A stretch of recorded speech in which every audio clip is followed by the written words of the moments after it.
The URC season has delivered once again. Epic derbies, last-minute winners, and some jaw-dropping individual performances from teams all across the Five Nations. But now it's time to go deeper. Who were the fantasy titans of the United Rugby Championship? In this video, we're revealing the ultimate fantasy 15, not based on reputation, not based on media hype, but based purely on fantasy points production in the Superbru fantasy game. From explosive loose forwards to creative playmakers and try-hungry wingers, these are the players who consistently delivered for your fantasy squad, week in, week out. With these rankings, I'm looking at a combination of total points and points per game. Also, where applicable, I'm not considering kicking points too much, given the fact that in Superbru, you can only select one kicker. Whether you're a veteran fantasy manager or already thinking about the new season and doing your research, this is your essential fantasy URC recap. So let's dive into the top point scorers in every position from 1 to 15, starting with the front row.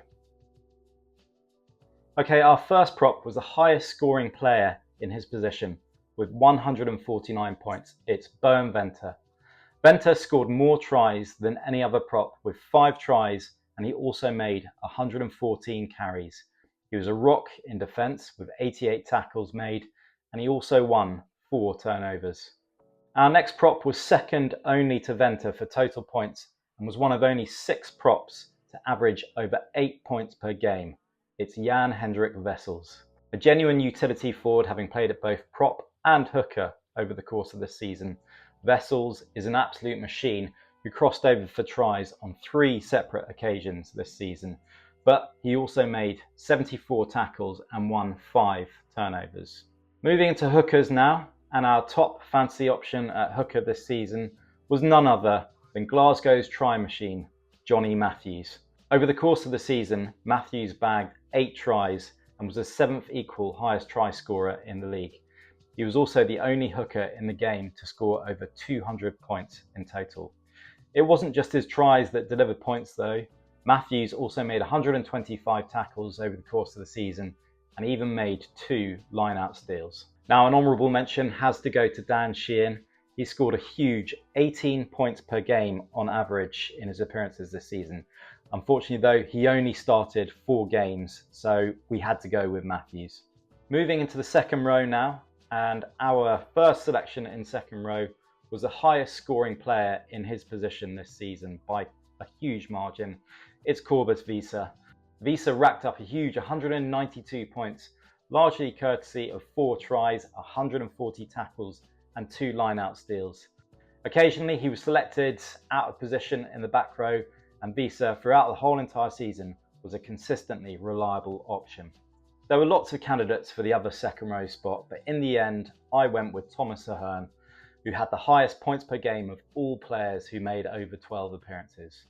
Ahern dotted down for 3 tries, made 8 turnovers and also made 2 line-out steals. But there was no shortage of alternative options in the lock position as well.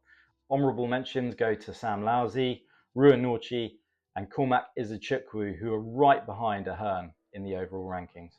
Into the back rows now, and this is where the big points start racking up.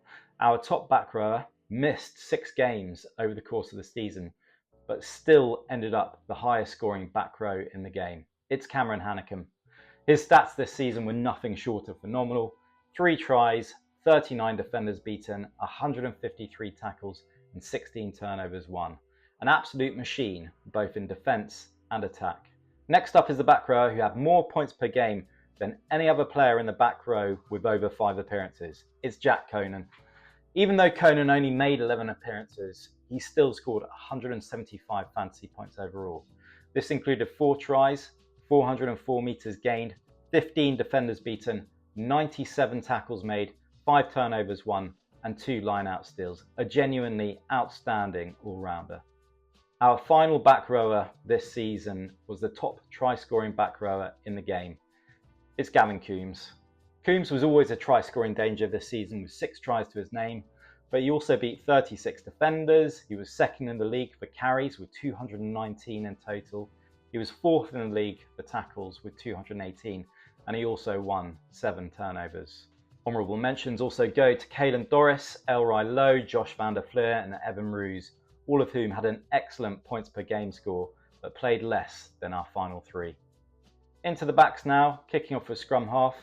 Our scrum half selection is comfortably the highest scoring scrum half in the game. Our pick is Glasgow's George Horne. Even without his kicking points, he still scored more points on Superbru than any other scrum half.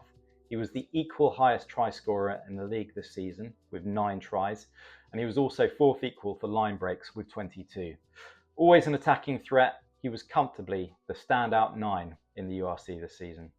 Into the fly half position, and there were loads of great options to select from, but in the end I just had to go with Sache Feinberg-Mngomezulu. He was the only player in the whole of the URC with over 5 appearances to average over 20 points per game.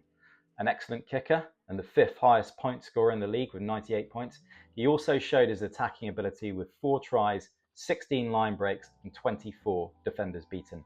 He's definitely going to be one to watch in the URC for many years to come. Honourable mention also goes to Johan Lloyd and Jordan Hendrickse, who are the only 2 players to get over 250 points in total in the entire game. Into the centres now, and first up we got one of the true fantasy standouts of the season. It's Munster's Tom Farrell. For all the focus on looking at out of position wingers as centres, it was Farrell who played at centre all through the season who dominated the fantasy points in this position. He ended the season alongside George Horne as the equal highest try scorer with 9 tries. He also led the league for carries by quite some distance with 244 carries. He was 2nd equal in the league for defenders beaten with 62. He made 20 line breaks, made 124 tackles and won 11 turnovers. Absolute top class. Next up, we got an outstanding utility option who played all over the back line this season. Our second centre is Leinster's Jamie Osborne, one of the top try scorers in the league with 7 tries. Osborne and Farrell, the only 2 centres in the entire league with over 11 starts who averaged more than 12 points per game. Osborne was uber consistent over the course of the season with 12 line breaks, 709 metres carried and 23 defenders beaten.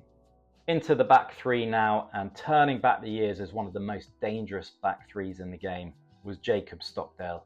While he may have only scored 5 tries this season in URC, he was consistently racking up the fantasy points courtesy of his 909 metres carried, which was the 3rd highest in the league, 62 defenders beaten, which was 2nd in the league, and 16 line breaks. He ended up with a huge 15.9 points per game.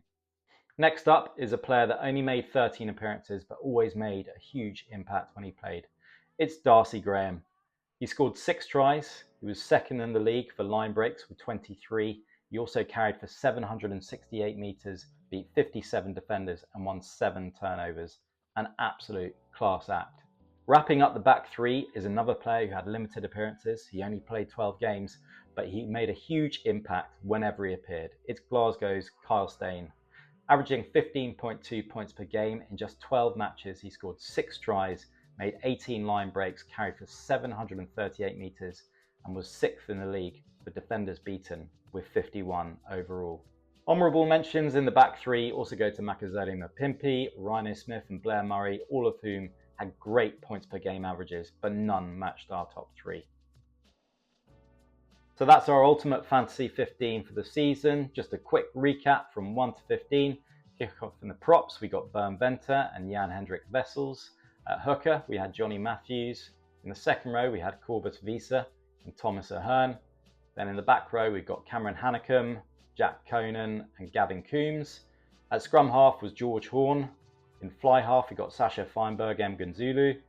And then centres, we got Tom Farrell and Jamie Osborne. And then wrapping up the back 3, we got Jacob Stockdale, Darcy Graham and Kyle Steyn. And there you have it, your URC Fantasy 15 of the season. These were the players who didn't just light up on the pitch, but they also powered fantasy teams to glory all year long.